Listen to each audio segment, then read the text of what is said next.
नमस्कार, आप देख रहे हैं न्यूज 21। आपके साथ मैं हूं ऋतिका पांडे। हमारे खास बुलेटिन अपना उत्तर प्रदेश में आप सबका बहुत बहुत स्वागत करते हैं। खबर देख रहे हैं कौशाम्बी से। जब आपको बता दें, कौशाम्बी जनपद के संदीपन घाट थाना क्षेत्र के मूरतगंज में 22 जून दोपहर जमीनी विवाद ने हिंसक रूप ले लिया। आशीष केसरवानी घर के सामने ईंट कटवा रहे थे तभी सुभाष अपने परिजनों के साथ लाठी डंडे और ईंट पत्थर लेकर हमला बोल दिया। वहीं आपको बता दें, दोनों पक्षों में जमकर मारपीट हुई, जिसमें दिनेश, नीता, अंकिता, आशीष समेत आधा दर्जन से अधिक लोग जो है वो घायल हो गए हैं। इसी बीच सुभाष, टीला, अर्जुन, पूजा, सागर, नंदनी और अंजलि को भी गंभीर चोटें आई हैं। मौके पर पहुंचे पुलिस ने घायलों को 2 एम्बुलेंस से जिला अस्पताल भिजवाया है। बताया गया है कि ये विवाद कई दिनों से चल रहा था, लेकिन समाधान नहीं होने के कारण स्थिति जो है वो हिंसक हो गई है। पुलिस मामले की जांच कर रही है, साथ ही तहरीर मिलने पर कार्रवाई होगी। कौशाम्बी से मोहम्मद आबिद की रिपोर्ट।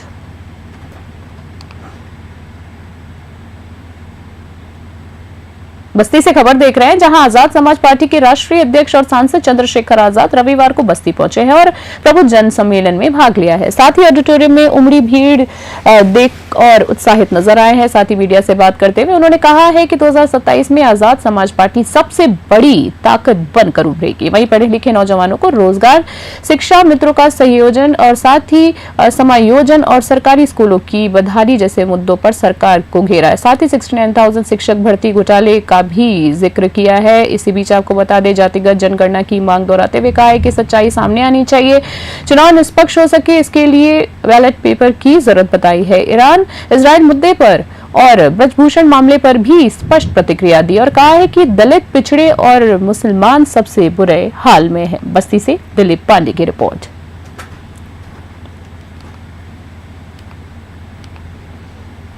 देखिए, सरकार शक्तिशाली है। सरकार जो फैसला लेगी सोच समझ के लेगी। आप समझिए कि जिस समय हमारे देश पे हमले हो रहे थे और हमारे देश की सेना टकरा रही थी, उस समय सब देश एकजुट होकर खड़ा था। आज भी देश एकजुट होकर खड़ा है। सरकार कोई फैसला लेगी, समझदारी से लेगी, लेकिन ईरान से हमें बहुत कुछ सीखना चाहिए। सीखना चाहिए कि जब करो मरो की लड़ाई हो तो पीछे नहीं हटना चाहिए। ईरान ने दुनिया को कुछ दिखाया है।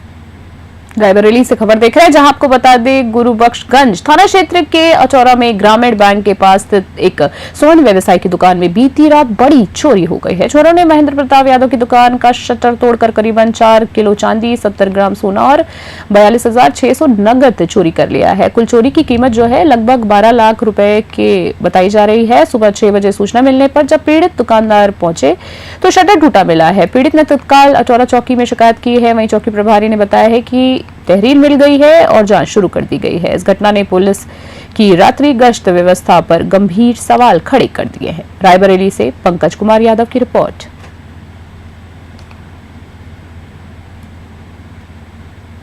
सोनभद्र से खबर, जहां रामपुर बरकोनिया थाना क्षेत्र स्थित ऐतिहासिक विजयगढ़ किले के मीरान शाह बाबा के मुजावर की हत्या से क्षेत्र में सनसनी फैल गई। हत्या की सूचना मिलते ही एएसपी, सीओ और स्थानीय पुलिस टीम मौके पर पहुंची है। घटना के कारणों का अब तक खुलासा नहीं हो सका है।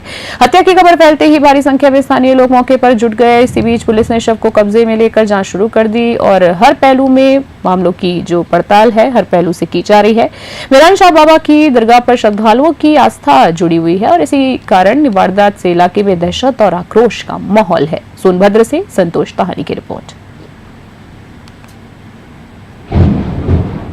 आज दिनांक 22/6/2025 को थाना रामपुर बरकोनिया के अंतर्गत विजयगढ़ किला स्थित मीरान शाह बाबा की मजार के मुजावर श्री इब्राहिम शाह, जिनकी उम्र करीब 60 वर्ष थी, उनकी हत्या के संबंध में सूचना प्राप्त हुई थी। इस सूचना पर तुरंत मौके पर फील्ड यूनिट और मेरे द्वारा एडिशनल एसपी और सीओ के द्वारा और थाने की पुलिस के द्वारा पहुंचा गया और उसके बाद वहां का घटनास्थल निरीक्षण किया गया और जो डेड बॉडी थी उसको कब्जे में लेकर पीएम के लिए भेजा गया। और इसी बीच कौशाम्बी से खबर देख रहे हैं, जहां जिले के सराय अकिल थाना क्षेत्र में उधारी को लेकर हुआ विवाद जानलेवा हमला बन गया है। बाइक सवार बदमाशों ने भारत लाल साहू पर फायरिंग कर दी, लेकिन ये बाल बाल बच गए। घटना से इलाके में सनसनी फैल गई। साथ ही पीड़ित की शिकायत पर पुलिस ने मामला दर्ज कर लिया और हमलावरों की तलाश में कई जगह दबिश दी जा रही है। पुलिस का कहना है कि जल्द ही आरोपियों को गिरफ्तार कर लिया जाएगा। साथ ही बताया जा रहा है कि उधारी के पैसों को लेकर विवाद चल रहा था, अब जो हिंसा में तब्दील हो गया है। मामले की गंभीरता को देखते हुए पुलिस हर पहलू की जांच में जुट गई है। कौशाम्बी से जेगम रिजवी की रिपोर्ट।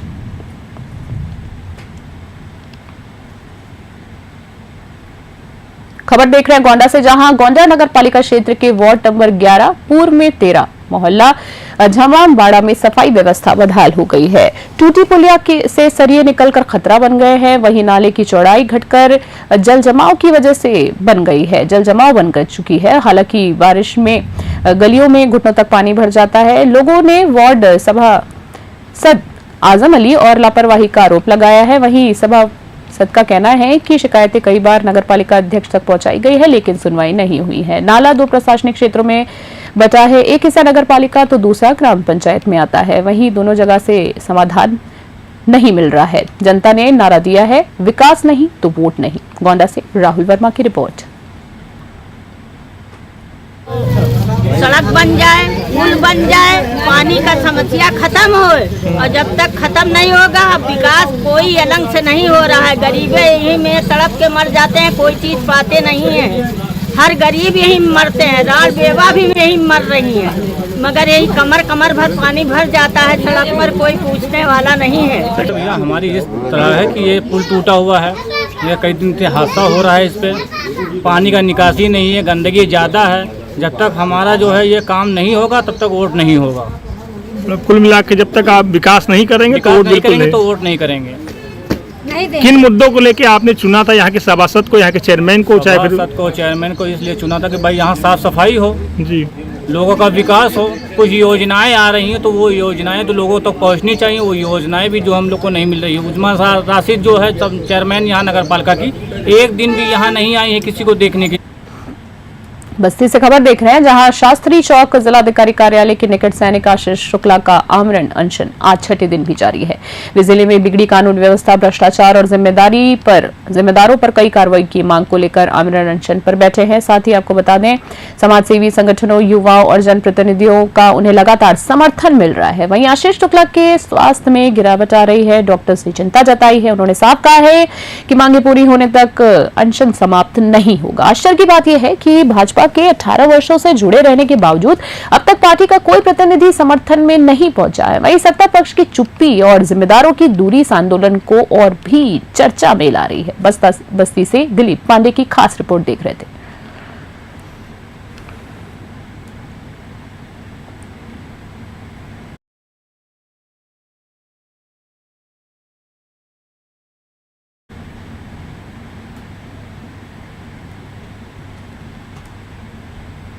अभी की हमारी खास बुलेटिन फिलहाल के लिए इतना ही। देश और दुनिया की तमाम बड़ी अपडेट्स के लिए देखते रहो और बने रहे हमारे साथ। नमस्कार।